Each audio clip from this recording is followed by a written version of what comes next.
ये बात है साल 2016 की। एस्टोनिया के चंद डॉक्टर्स एक पेशेंट के ब्रेन का चेकअप कर रहे थे। तभी उन्होंने एक ऐसी चीज नोटिस की जो आज से पहले मेडिकल साइंस में किसी ने भी नहीं की थी। इस पेशेंट को एक दिमागी बीमारी थी जिसकी वजह से डॉक्टर्स इनकी ब्रेन एक्टिविटी को EEG के जरिए रिकॉर्ड कर रहे थे। हाँ, तो ये डॉक्टर्स के लिए एक रूटीन का ब्रेन चेकअप, यानी वो बहुत नॉर्मली पेशेंट का टेस्ट कर रहे थे जैसे दूसरे पेशेंट्स को किया करते हैं। लेकिन उनको इस बात का बिल्कुल इल्म नहीं था कि इस टेस्ट के दौरान कुछ ऐसा होने वाला है जो मेडिकल साइंस को पूरी तरह से हिला कर रख देगा। जी हाँ दोस्तों, टेस्ट स्टार्ट हुए अभी चंद मिनट ही गुजरे थे कि पेशेंट को अचानक हार्ट अटैक हुआ और उनकी मौत हो गई। ये हादसा डॉक्टर की जिंदगी में पहली बार हो रहा था कि कोई पेशेंट ब्रेन स्कैनिंग के दौरान ही दम तोड़ गया हो। डॉक्टर्स को अब पूरा यकीन हो चुका था कि पेशेंट की मौत के वक्त उसके दिमाग में जो कुछ भी चल रहा होगा वो इस टेस्ट में जरूर रिकॉर्ड हुआ होगा। और हुआ भी कुछ ऐसा ही। पेशेंट की मौत से पहले और उसके बाद भी उसका दिमाग जो कुछ सोच रहा था वो सब कुछ इस टेस्ट में रिकॉर्ड हुआ। ब्रेन स्कैन के दौरान मरने वाले पेशेंट एक 80 साल के कैनेडियन नेशनल थे जिनको एपिलेप्सी नाम की एक बीमारी थी। इस बीमारी की वजह से उनको बैठे बैठे दौड़े पड़ने लग जाते थे और इसी वजह से डॉक्टर उनकी ब्रेन वेव्स को मॉनिटर करने के लिए EEG परफॉर्म कर रहे थे। दोस्तों, EEG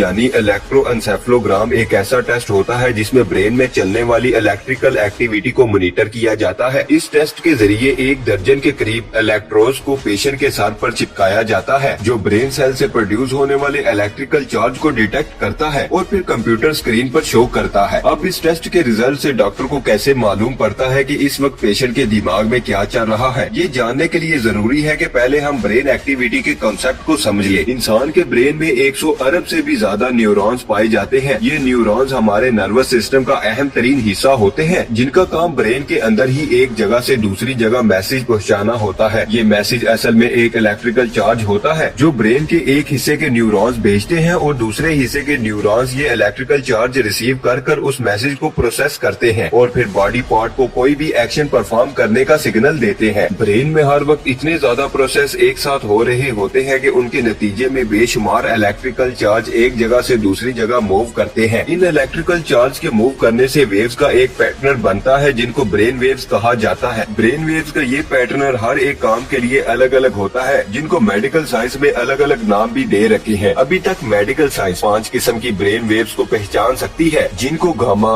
बीटा, अल्फा, थीटा और डेल्टा वेव्स के नाम से जाना जाता है। अल्फा ब्रेन वेव्स का पैटर्न कुछ इस तरह का होता है और इसकी फ्रीक्वेंसी 8 से लेकर 12 हर्ट्ज तक होती है, यानी 1 सेकंड में ये वेव 8 से लेकर 12 मरतबा तक बनती है। हमारा ब्रेन अल्फा वेव्स तब प्रोड्यूस करता है जब हमारा दिमाग बिल्कुल रिलैक्स होता है, ठीक उस वक्त जब हम सुबह सुबह नींद से उठते हैं और अपने बेड पर ही लेटे लेटे रिलैक्स कर रहे होते हैं। या फिर अल्फा वेव्स तब ही प्रोड्यूस होती हैं जब कोई इंसान योगा प्रैक्टिस कर रहा हो। अब जानते हैं बीटा वेव्स के बारे में। बीटा वेव्स का पैटर्न कुछ इस तरह का होता है जिसकी फ्रीक्वेंसी 12.5 से लेकर 30 हर्ट्ज तक होती है और ये तब तक होती है जब हम अच्छी तरह जाग जाते हैं और अपने काम में बिजी हो जाते हैं। इसके अलावा बीटा वेव्स तब ही प्रोड्यूस होती है जब हम कुछ सोच रहे होते हैं या फिर किसी चीज पर कॉन्सेंट्रेट कर रहे होते हैं। गामा वेव्स की फ्रीक्वेंसी 25 से लेकर 140 हर्ट्ज तक होती है और ये तमाम ब्रेन वेव्स में सबसे ज्यादा फ्रीक्वेंसी वाली वेव्स होती है। हमारा ब्रेन गामा वेव तब प्रोड्यूस करता है जब हम बहुत ज्यादा एक्टिव होते हैं और किसी इंतहाई कॉम्प्लेक्स किस्म के काम को परफॉर्म कर रहे होते हैं। जो लोग बहुत ज्यादा इंटेलिजेंट होते हैं और किसी भी मुश्किल तरीन प्रॉब्लम का मिनटों में सोल्यूशन निकाल लेते हैं, उसके पीछे गामा वेव्स ही होती है। डेल्टा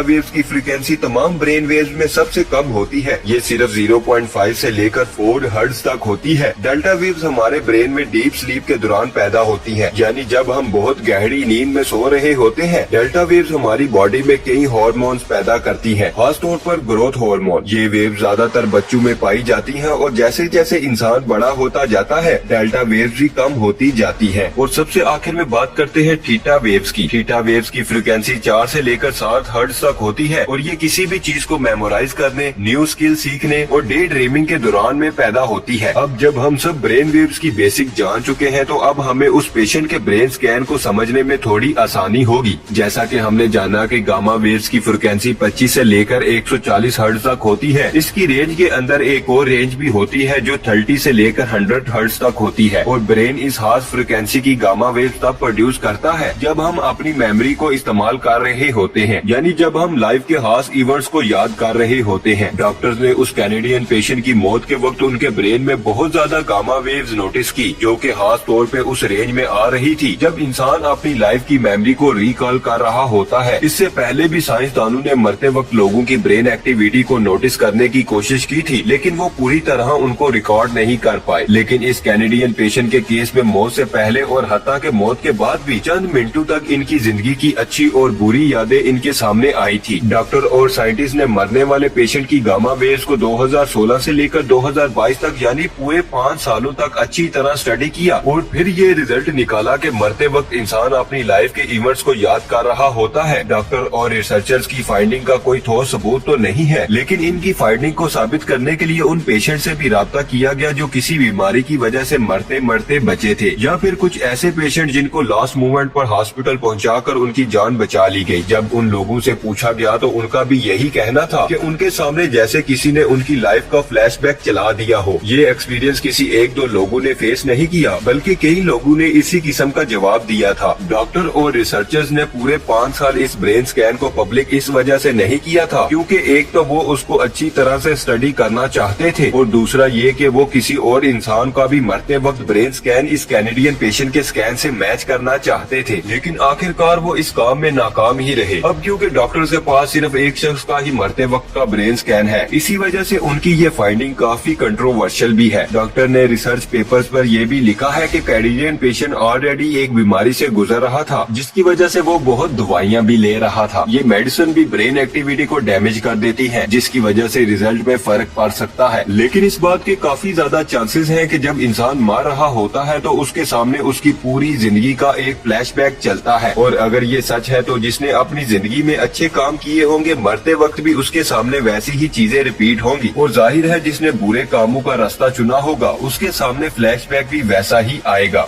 जी हाँ दोस्तों, ये थी हमारी आज की वीडियो। डॉक्टर की इस रिसर्च के बारे में आपका क्या ख्याल है, कमेंट सेक्शन में जरूर बताइएगा। उम्मीद है आप सबको वीडियो पसंद आई होगी। इंशाल्लाह मिलेंगे नेक्स्ट वीडियो में। अल्लाह हाफिज दोस्तों।